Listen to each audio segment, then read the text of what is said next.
Hi കൂട്ടുകാരെ, കർക്കിടക സംക്രാന്തിയെക്കുറിച്ചാണ് ഇന്നത്തെ വീഡിയോയിൽ പറയുന്നത്. എൻ്റെ ചെറുപ്പത്തിൽ ആചരിച്ച രീതിയും ഞാൻ ഇപ്പോൾ ആചരിച്ചുകൊണ്ടിരിക്കുന്ന രീതിയും. സൂര്യന്റെ സഞ്ചാരത്തെ ആസ്പദമാക്കി 2 അയനങ്ങളാണ് ഉള്ളത്, ഉത്തരായനവും ദക്ഷിണായനവും. ഉത്തരായനം തുടങ്ങുന്നത് മകരമാസം മുതലാണ്. അതുകൊണ്ട് തന്നെ മകരസംക്രാന്തി എന്ന് അറിയപ്പെടുന്നു. മകരം, കുംഭം, മീനം, മേടം, ഇടവം, മിഥുനം. അതിനുശേഷം വരുന്ന 6 മാസമാണ് ദക്ഷിണായനം. കർക്കിടകം, അത് കർക്കിടക സംക്രാന്തി എന്ന് അറിയപ്പെടുന്നു. കർക്കിടകം, ചിങ്ങം, കന്നി, തുലാം, വൃശ്ചികം, ധനു. ജനനവും മരണവും ഉത്തരായനത്തിൽ ആയാൽ വളരെ ഭാഗ്യമാണെന്ന് പണ്ടത്തുള്ളവർ പറയുന്നു. കുട്ടി ജനിച്ചു കഴിഞ്ഞാൽ ആ കുട്ടിയെ നോക്കാനും അതിൻ്റെ തുണികളൊക്കെ നനഞ്ഞാൽ ഉണങ്ങാനും ആളുകൾക്ക് കുട്ടിയെ കാണാൻ വരാനും ഒക്കെ നല്ലത് വെളുത്ത പക്ഷം ഉത്തരായനത്തിലാണത്രേ. അതുപോലെ മരിച്ചു കഴിഞ്ഞാലും മരണ വീട്ടിലേക്ക് ആളുകൾക്ക് വരാനും മൃതദേഹം മറവ് ചെയ്യാനും ഒക്കെ നല്ലത് വെളുത്ത പക്ഷം ഉത്തരായനത്തിലാണെന്ന് മുത്തശ്ശിയും മുത്തശ്ശനും അച്ഛനും ഒക്കെ പറഞ്ഞു തന്നിട്ടുണ്ടായിരുന്നു. കർക്കിടമാസം എന്ന് പറഞ്ഞാൽ മനസ്സിനും ശരീരത്തിനും ബലം കുറയുന്ന ഒരു മാസമാണ്. പെരുമഴ പെയ്ത്താണ് കർക്കിടമാസത്തിൽ. അതുകൊണ്ട് തന്നെ നമ്മുടെ ശരീരവും മനസ്സും വൃത്തിയാക്കേണ്ടതുണ്ട്. അതിനായി എന്തൊക്കെയാണ് ചെയ്യുന്നത് എന്ന് നോക്കാം. എൻ്റെ ചെറുപ്പത്തിൽ കർക്കിടക സംക്രാന്തി, അതായത് അത് തുടങ്ങുന്നത് കർക്കിടകത്തിലല്ല, മിഥുനത്തിന്റെ അവസാന നാളിലാണ്. ഈ വർഷം അത് വരുന്നത് ജൂലൈ 16 അതായത് ഇന്നാണ് ഞാനത് ഈ ഒരു വീഡിയോ ഷൂട്ട് ചെയ്യുന്നത്. ഈ കർക്കിടക സംക്രാന്തി ദിവസം നമ്മുടെ വീട്ടിലെ എല്ലാ പൊട്ടിപ്പൊളിഞ്ഞ സാധനങ്ങളും, നമ്മൾ പൊട്ടിയ ചൂല്, പൊട്ടിയ പാത്രം, പഴയ കീറത്തുണികൾ, ഉടഞ്ഞ പാത്രങ്ങൾ എല്ലാം നമ്മൾ ഒഴിവാക്കുന്ന ഒരു ദിവസമാണ്. വീടും പരിസരവും എല്ലാം വൃത്തിയായി നമ്മൾ സൂക്ഷിക്കുന്നു. കാരണം പലവിധ പകർച്ചവ്യാധികൾ പിടിപെടാതിരിക്കാൻ വേണ്ടിയായിരിക്കാം. മുറ്റത്ത് നിൽക്കുന്ന പുല്ലുകളെയെല്ലാം നമ്മൾ പറിച്ചു കളയുന്നു. ജനാലയും വാതിലുകളും ഒക്കെ തുടച്ച് വൃത്തിയാക്കുന്നു. പൂജാമുറിയിലെ ഫോട്ടോ അതുപോലെ ശിലകളെല്ലാം തുടച്ച് വൃത്തിയാക്കുന്നു. പൂജാമുറി വൃത്തിയാക്കുന്നു. പഴയ വിളക്കുകളൊക്കെ ഉണ്ടെങ്കിൽ നമ്മൾ കൊടുത്തു മാറ്റുന്നു. നമുക്ക് ആഭരണങ്ങൾ വാങ്ങാം, പുതിയ വസ്ത്രങ്ങൾ വാങ്ങാം. ഇതൊക്കെ നമുക്ക് ചെയ്യാം. അങ്ങനെ ശീവോതിയെ നമ്മൾ വരവേൽക്കുന്നു, ചേട്ടാ ഭഗവതിയെ നമ്മൾ പുറത്തേക്ക് തള്ളുന്നു എന്നാണ് വെപ്പ്. മനസ്സിലുള്ള തിന്മകളെയെല്ലാം കളഞ്ഞ് നമുക്ക് നന്മയിലേക്ക് മാറാൻ ഉള്ള ഒരു ദിവസം കൂടിയാണ് കർക്കിടകം 1. എൻ്റെ ബാല്യകാലത്തിൽ അമ്മ എപ്പോഴും കർക്കിടക സംക്രാന്തി ദിവസം വേണ്ടാത്ത സാധനങ്ങളൊക്കെ ഒരു പൊട്ടിയ മൺചട്ടിക്കുള്ളിലാക്കി, ചൂലും മുറവും ഒക്കെ ഉണ്ടാവും. എന്നിട്ട് ഞങ്ങൾ കുട്ടികളോട് അവിടെ ഒരു കാടുണ്ട്, ആ കാട്ടിൽ കൊണ്ടുപോയി കളയാൻ പറയും. അപ്പോൾ ആദ്യം കൊണ്ടുപോകുന്ന ആൾ തിരിഞ്ഞു നോക്കാൻ പാടില്ല. ഇതവിടെ കൊണ്ടുപോയി ഇട്ട് നമ്മൾ ഭഗവാനെ സ്തുതിച്ച് വേണം തിരിച്ചു വരാൻ. ഞാനും എൻ്റെ അനുജന്മാരും കൂടെ അത് കൊണ്ടുപോകുമ്പോൾ ഞങ്ങളിങ്ങനെ ഉറക്കെ ചൊല്ലും, ചേട്ടേ പോ ശിവോദിവ, ചേട്ടേ പോ ശിവോദിവ. അതായത് മൂദേവി പോയി ശ്രീദേവി വരണം എന്നാണ് ആ പറച്ചലിൻ്റെ അർത്ഥം.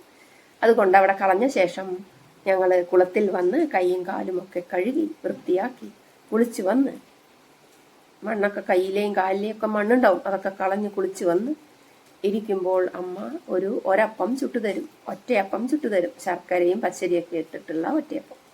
അതൊക്കെ കഴിച്ച് ഞങ്ങൾ നാമം ചൊല്ലും.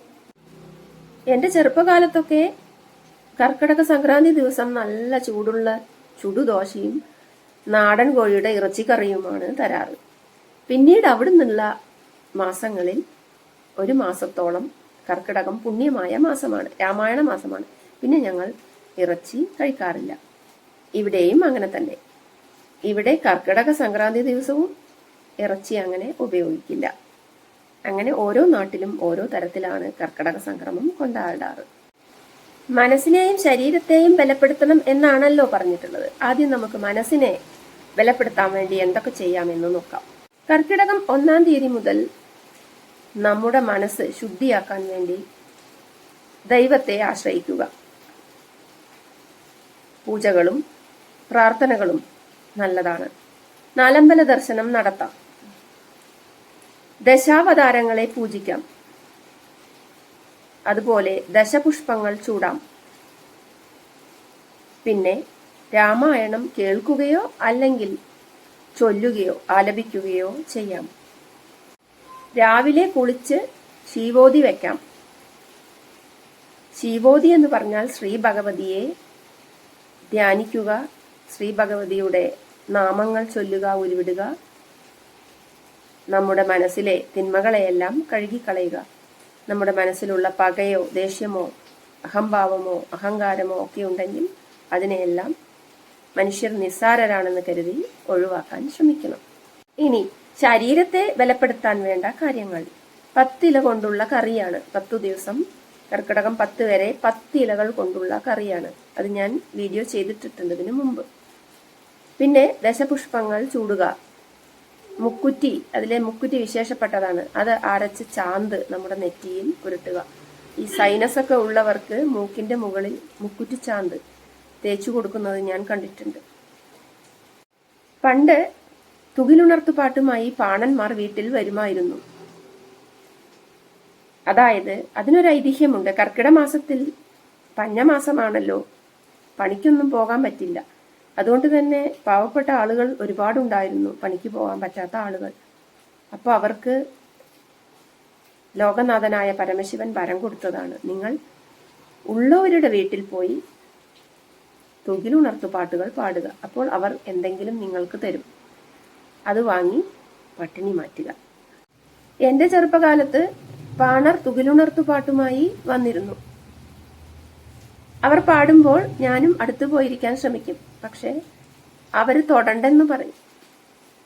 അവര് മാറിയിരിക്കും, എന്നിട്ടാണ് പാടുക. ഒരമ്മയും ഒരു അച്ഛനുമാണ് വരാറ്. അവരുടെ പാട്ട് എന്റെ ഓർമ്മയിലുള്ളത് ഞാൻ ഇവിടെ പാടാം. ശ്രീരാമ ഭഗവാനെ വരിക വരിക, വരിക വരിക, ശീവോദ്യേ വരിക. ഉണരുക ഉണരുക, ദൈവമേ വരിക. വീട്ടിലെ നല്ലച്ച തുയിലുണരുക, വീട്ടിലെ നല്ലമ്മ തുയിലുണരുക. നെല്ലിട്ട നെല്ലാറെ തുയിലുണരുക, വെച്ച വേളക്കേ തുയിലുണരുക. പൂവങ്കോഴീനിയും തുയിലുണരുക,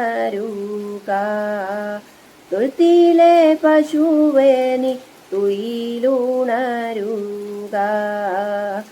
അവർക്കൊരു പ്രത്യേക തുടിയുണ്ട്. അതുപോലെ ഉടുക്കിലാണ് അവർ കൊട്ടിപ്പാടിയിരുന്നത്. ഉടുക്ക് ഉണ്ടാക്കിയിരുന്നത് ഉടുമ്പ്, കൊമോഡോ ഡ്രാഗൺ എന്ന ജീവിയുടെ തോല് ഉപയോഗിച്ചാണ്.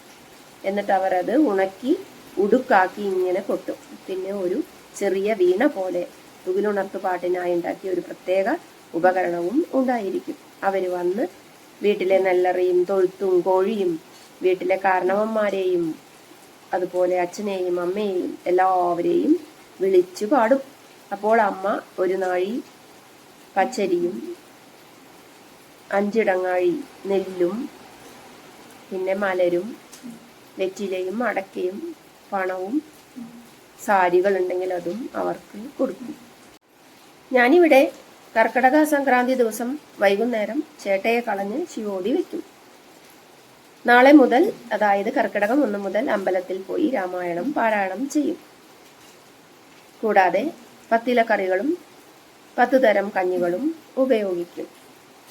വെളിയും വേരും കളയുക എന്നുള്ള ഒരു ചടങ്ങ് ഇവിടെ കാണപ്പെടുന്നുണ്ട്. മഞ്ഞളും ഒപ്പം തന്നെ താളുമാണ് ഓടിന്റെ പുറത്ത് കെട്ടിയിടുന്നത്. 1 കൊല്ലം വരെ അവിടെ അത് കിടക്കും.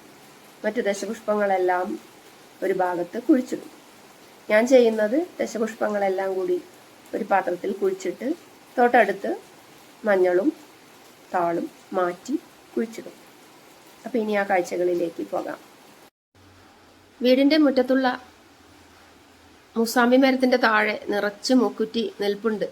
മഞ്ഞ പൂവുള്ള മൂക്കുറ്റി. ഇത് നിറച്ചിങ്ങനെ വീട്ടിലുണ്ടാവുന്നത് നല്ലതാണെന്ന് പഴമക്കാർ പറയുന്നു. അപ്പം ഞാൻ എന്തായാലും ഒരെണ്ണം പറിച്ചിട്ടുണ്ട്. 2 വേണം. ഒരെണ്ണം പുറത്തും ഒരെണ്ണം ഓടിൻ്റെ മുകളിലും ഇടണം എന്നാണ് പറച്ചിൽ. അവിടെ തന്നെ ഇതാ കഞ്ഞുണ്ണി കൂടി നിൽപ്പുണ്ട്. ഞാൻ എണ്ണ കാച്ചാൻ വേണ്ടി കഞ്ഞുണ്ണി നടാറുണ്ട്. ഇപ്പോൾ തനിയെ തന്നെ തൊടിയിലൊക്കെ പൊട്ടി മുളച്ച് നിൽപ്പുണ്ട്. അതിൻ്റെ വിത്തുകൾ വീണിട്ടായിരിക്കാം. നല്ല ഒരു കഞ്ഞുണ്ണി തന്നെ എനിക്ക് കിട്ടിയിട്ടുണ്ട്. കയ്യൊന്നി എന്നും ഇത് അറിയപ്പെടുന്നു. ദശപുഷ്പങ്ങളിലെ 2 സസ്യങ്ങളായി ഇപ്പോൾ, മുക്കുറ്റിയും കയ്യൊന്നിയും. ഇനി ഞാൻ കൃഷ്ണക്രാന്തി തിരഞ്ഞു നടന്നിട്ട് കിട്ടിയിട്ടില്ല. അത് വംശനാശം നേരിട്ടുകൊണ്ടിരിക്കുന്ന ഒരു ഔഷധസസ്യമാണ്. അതിന് പകരം ഞാൻ കൃഷ്ണ തുളസിയാണ് എടുത്തിട്ടുള്ളത്. കൃഷ്ണന്റെ പേരിലുള്ള ഒരു സസ്യം നിർബന്ധമാണ്. കൃഷ്ണ തുളസി പറിച്ചെടുത്തു. ഇനി പൂവാങ്കുറുന്തിലാണ്. അതിവിടെ ഇഷ്ടം പോലെ ഉണ്ട്. പൂവാം കുറുന്നില അല്ലെങ്കിൽ പൂവാങ്കുറുന്തൽ എന്നറിയപ്പെടുന്ന നീലപ്പൂവുള്ള ഈ ഒരു ഔഷധസസ്യം നിറച്ചുള്ളത് കൊണ്ട് ഞാൻ 2 ആവശ്യമാണ് പറിച്ചെടുത്തിട്ടുണ്ട്. പൂവാങ്കുറുന്നില, കൃഷ്ണ തുളസി, മുക്കുറ്റി, കഞ്ഞുണ്ണി. ഇനി അടുത്തത് നാരകമരത്തിന്റെ താഴെ നിറച്ചു നിൽപ്പുണ്ട് നിലപ്പന. അതിൽ മഞ്ഞപ്പൂവുള്ള പൂത്ത നിലപ്പനയാണിത്. പക്ഷെ നമ്മളിത് പറിക്കുമ്പോൾ പൂവ് കൊഴിഞ്ഞു പോകും. അത്രയ്ക്കും ബലമില്ലാത്ത ഒരു പൂവാണ് നിലപ്പനയുടെ. നിലത്തോട് ഇങ്ങനെ ചേർന്ന് വളരുന്ന ഒരു ഔഷധസസ്യം. പൂവ് ഇതാ കൊഴിഞ്ഞുപോയി. ഇനി ഞാനിത് പറിച്ചു. പക്ഷെ ഇതിൻ്റെ വേര് മുറിഞ്ഞുപോയി. വേരോടുകൂടി വേണം പറിച്ചെടുക്കാൻ. അപ്പം ഞാൻ മറ്റൊരെണ്ണം പറിച്ചെടുത്തിരിക്കുകയാണ്. ഇതാണ് ദശപുഷ്പങ്ങളിലെ മറ്റൊരു സസ്യം. താളിത ഇഷ്ടം പോലെ തൊടിയിലുണ്ട്, നിറഞ്ഞു നിൽപ്പുണ്ട്.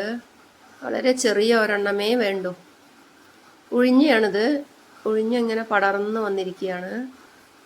നല്ല നീളത്തിലുള്ള വള്ളിയാണ്. ഇനി ദശപുഷ്പങ്ങളെ പരിചയപ്പെടുത്താം.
പച്ചപുഷ്പങ്ങളും അവയുടെ ദേവതകളുമാണ് പരിചയപ്പെടുത്തുന്നത്. കറുകയാണ് ആദ്യം. ദേവത സൂര്യൻ. ആദി വ്യാധി നാശം ഫലം. അടുത്തതായി രാമക്രാന്തിയാണ് ഞാൻ വെച്ചിട്ടുള്ളത്. കൃഷ്ണക്രാന്തി കിട്ടാനില്ല. കൃഷ്ണക്രാന്തിക്ക് പകരം ഒരു കൃഷ്ണ തുളസി കൂടി വെച്ചിട്ടുണ്ട്. ശ്രീകൃഷ്ണനാണ് ദേവത. ആഗ്രഹ സാഫല്യം ഫലം. തിരുതാളിയാണിത്. തിരുതാളി. മഹാലക്ഷ്മിയാണ് ദേവത. ഐശ്വര്യമാണ് ഫലം. പൂവാങ്കുരുന്നിലയാണിത്. ബ്രഹ്മാവാണ് ദേവത. ദാരിദ്ര്യശാന്തിയാണ് ബലം. കഞ്ഞുണ്ണി അഥവാ കയ്യോന്നി, അതിന്റെ ദേവത ശിവ ഭഗവാനാണ്. മുക്കുറ്റി പാർവതി ദേവിയാണ് ദേവത. ഭർതൃസൗഖ്യം ഫലം. നിലപ്പന ഭൂമി ദേവിയാണ്. സദ്ഗുണം ഫലം. ഇത് ഒഴിഞ്ഞ ഇന്ദ്രനാണ് ദേവത. അഭീഷ്ടസിദ്ധി ഫലം. ഇത് ബലിപ്പൂവ് എന്നറിയപ്പെടുന്ന ചെറുളയാണ്. യമനാണ് ദേവത. ദീർഘായുസാണ് ഇതിന്റെ ഫലം. അടുത്തത് മുയൽ ചെവിയാണ്. ഇതാണ് മുയൽ ചെവി. കാമദേവനാണ് ദേവത. സൗന്ദര്യമാണ് ഫലം. ഇത് വെളിയും വേരും എന്ന് അറിയപ്പെടുന്ന പച്ചമഞ്ഞളും താളും. ഇത് അടുത്ത് കുഴിച്ചിടും, അല്ലെങ്കിൽ ഓടിന്റെ പുറത്തേക്ക് ഇട്ടുകൊടുക്കും. 1 വർഷം കഴിഞ്ഞ് അത് പിന്നെ അവിടുന്ന് മാറ്റുകയുള്ളൂ. ഇത്രയുമാണ് ദശപുഷ്പങ്ങൾ. ഇനി നമുക്ക് ഈ ദശപുഷ്പങ്ങളെല്ലാം തന്നെ കർക്കിടക സംക്രാന്തി ദിവസം വൈകുന്നേരം നിലവിളക്ക് കൊളുത്തിയ ശേഷം മുറ്റത്ത് കുഴിച്ചിടാം.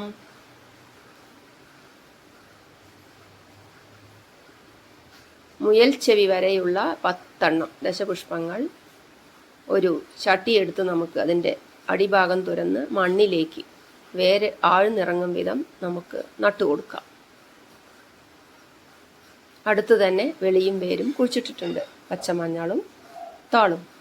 ഇതാണ് ദശപുഷ്പങ്ങൾ. മറ്റു ചില കാര്യങ്ങൾ കൂടി ശ്രദ്ധയിൽപ്പെടുത്താം. കാക്കകൾക്ക് ചോറ് കൊടുക്കുന്നത് നല്ലതാണത്രേ കർക്കിടക മാസത്തിൽ. കൂടാതെ ഒരു ദിവസം ഉപവാസം ചെയ്യുന്നത് നല്ലതാണ്, കർക്കിടക വാവിന്റെ തലേ ദിവസം. പിതൃക്കൾക്കുള്ള ബലി, അതുപോലെ എള്ളും പൂവും നൽകുക എന്നുള്ളതാണ്, വെള്ളവും നൽകുക എന്നുള്ളതാണ്. പിതൃക്കളെ ഓർക്കാം, അവർക്കായി, അവരുടെ ആത്മാവിനായി പ്രാർത്ഥിക്കാം. കൂടാതെ നമ്മുടെ ക്ഷേത്രങ്ങളിൽ നടക്കുന്ന ഗണപതി ഹോമം, ഭഗവതി സേവ, ഇതിലൊക്കെ പങ്കെടുക്കുന്നത് വളരെ നല്ലതാണ്. കൂടാതെ ദാനം നൽകാം. ദാനമായി നമുക്ക് നൽകാനുള്ളത് അന്നദാനം, വസ്ത്രദാനം, വിദ്യാദാനം എന്നിവ അത്രേ. അതുപോലെ ആരോഗ്യം കാക്കാൻ ഔഷധക്കഞ്ഞികളൊക്കെ നമുക്ക് സേവിക്കാം. എന്നും ക്ഷേത്ര ദർശനം മുടങ്ങാതെ നടത്താം. അപ്പോൾ ഇത്രയൊക്കെയാണ് കർക്കിടക സംക്രാന്തിയെക്കുറിച്ചുള്ള എനിക്ക് കിട്ടിയ അറിവുകൾ. വീഡിയോ ഇഷ്ടപ്പെട്ടാൽ ലൈക്ക് ചെയ്യൂ, ഷെയർ ചെയ്യൂ, കമൻറ്റ് ചെയ്യൂ, സബ്സ്ക്രൈബും ചെയ്യണേ ചാനൽ.